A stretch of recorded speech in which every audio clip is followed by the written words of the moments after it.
Kia ora, good evening. Rent increases will be restricted to once a year under a raft of proposed new law changes intended to help renters. But landlords say this will have the opposite effect and will end up costing tenants more.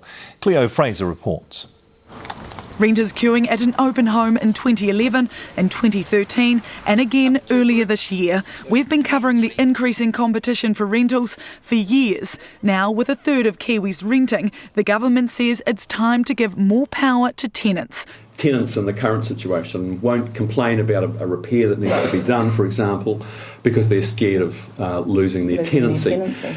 Now, that is exactly why we have to tackle this problem of security of tenure. There are also concerns that too many tenants are having to move too often, which is bad for children. In my community in Manurewa, one of the local principals mentioned, this was a couple of years ago, it may have gotten quite worse since then, that up to 60% of his role is transient. A discussion paper designed to reset rental laws is being put forward. This includes ending no-clause tenancy terminations, increasing notice periods from 42 to 90 days, and limiting rent increases to just once a year. Landlords say this last point would actually drive up rents. At the moment, you're allowed to increase the rent every 6 months, but most landlords, most owner-managers, don't actually do that. In fact, they don't put the rent up at all until the tenant actually leaves. But with this, you will have an expectation almost that the rent will increase. Andrew King says ending the no-clause tenancy terminations would also be a huge headache. That's really needed because a lot of the time you need to end a tenancy, but you haven't got enough proof to actually go to the tribunal for things like if a tenant is actually causing neighbours or other tenants problems.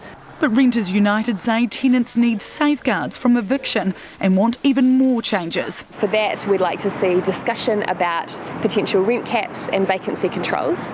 We'd also like a conversation about regulating property management.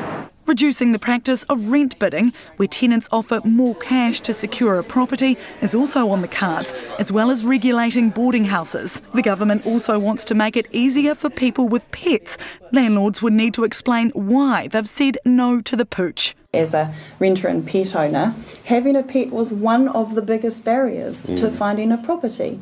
And in actual fact, it can often be my children that are more the risk. The government is asking for ideas from the public for the next 8 weeks. One thing renters can look forward to, letting fees will be gone by Christmas, but they'll have to be patient on the other changes.